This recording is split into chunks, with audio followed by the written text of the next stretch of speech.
നിൽക്കുന്നത് നമ്മുടെ ചന്ദ്രകാന്ത് ലൊക്കേഷനാണ്. എന്റെ ഈ ലുക്ക് കണ്ട് നിങ്ങൾ ആരും നെറ്റണ്ട, ഞാൻ പവിത്രന്റെ ക്യാരക്ടറായി മാറിയിട്ടാണ്. ഇപ്പൊ നമുക്ക് കുറച്ച് ലൊക്കേഷൻ കാഴ്ചകൾ കാണാം. അപ്പൊ ബാ, ഇത് ഞങ്ങളുടെ സഹധർമ്മിണിയാണ്. ഞങ്ങൾ ഇതേപോലെ ആക്കി വെക്കാൻ ഡ്രസ്സൊക്കെ ഇത്ര ഭംഗിയാക്കി തരാൻ കാരണക്കാരൻ ഞങ്ങളുടെ ഉണ്ണിയാണ്. അല്ല ഉണ്ണി, നിനക്ക് അടുത്ത കുറച്ച് കാഴ്ച കാണാം. കമോ, ഇതൊക്കെ ഞങ്ങളുടെ ലൈറ്റ്മാരാണ്.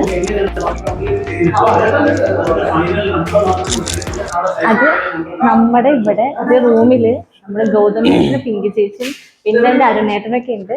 നമുക്ക് അരുണേട്ടൻ നല്ലൊരു പാട്ടുകാരനാണ്. അപ്പൊ ആളെ കൊണ്ട് പാട്ട് പഠിപ്പിച്ചാലോ? കൂടുതൽ ഫ്രീ ടൈമിൽ ഞാൻ ആളെ കൊണ്ട് പാട്ടൊക്കെ പഠിപ്പിക്കാറുണ്ട്. നമുക്കൊന്ന് ചോദിച്ചു നോക്കാം.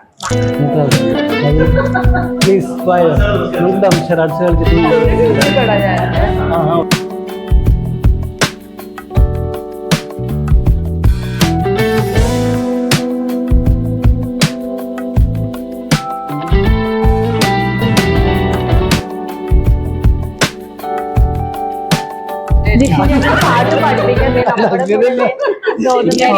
നമ്മുടെ പിങ്കി ചേച്ചിയും പിന്നെ ജിഷിചാക്കനും പിന്നെ നമ്മുടെ ഫാത്തിമ ചേച്ചി എല്ലാവരും ഉണ്ട്. ഇത് തൊട്ടടുത്ത് ഹരിജിത്താണ് കേൾക്കുന്നുണ്ട്. അപ്പൊ നമുക്ക് പാട്ട് പാടി തരുമോ എന്ന് ചോദിക്കാം. തീർച്ചയായിട്ടും ഒരു പാട്ട് പാടി തരുമോ? അത്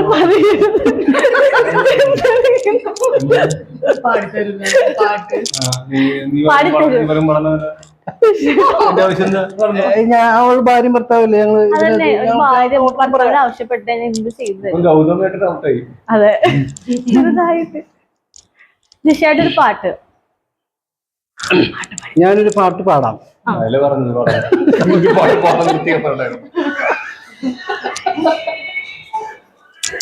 ഇതായിരുന്നു ഈ പാട്ട്. അത് ഫോൺ ബെല്ലടിക്കുമ്പോ.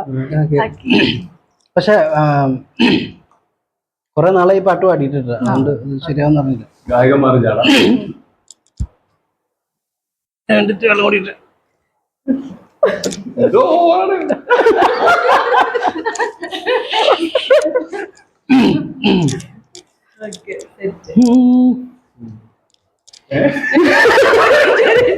ഒരു മൈക്ക് കൊടുക്കട്ടെ.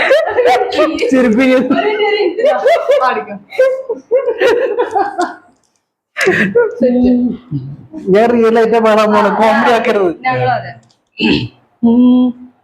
വെള്ളി നിലാവല നിന്നുടെ പൊന്നുടൽ വന്നു പൊതിഞ്ഞൊരു നേരത്ത് നേരത്ത് നേരത്ത് വീണ്ടും എനിക്കൊരു പൂന്തിരയാകണമെന്നൊരു മോഹം നെഞ്ചത്ത് നെഞ്ചത്ത് നെഞ്ചത്ത്.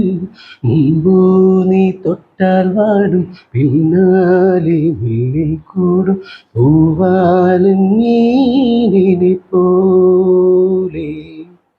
ഇന്നാകെ മാറിപ്പോയി, ഉള്ളിലെല്ലാം വന്നിപ്പോയി പുതിയാപ്ലക്കോരെ പോലെ. ഉപ്പിൻ കൈപ്പാണി കവിളത്ത് ഇപ്പോൾ എന്തൊരു മധുരം ചുണ്ടത്ത്. ചന്തു കുടഞ്ഞൊരു സൂര്യൻ മാനത്ത് ഒട്ടുതൊടുന്നൊരു നാണം തീരത്ത്. നെഞ്ചുടു നിശ്വാസത്തിൻ കാറ്റത്ത് എന്നിലെ എന്നെ അറിഞ്ഞേ അരികത്ത്.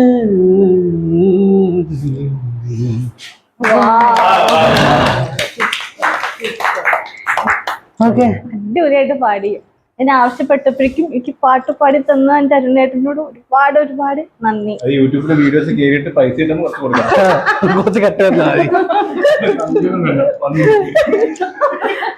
ഓക്കെ ഗായ്സ്, അടുത്ത വീഡിയോ ഉടനെ തന്നെ വരും. അപ്പൊ എന്റെ ചാനൽ എല്ലാവരും സബ്സ്ക്രൈബ് ചെയ്യണം. ഇനി ഇതേപോലെ കുറെ ലൊക്കേഷൻ കാഴ്ചകളൊക്കെ ആയിട്ട് ഇനി വരുന്നതാണ്.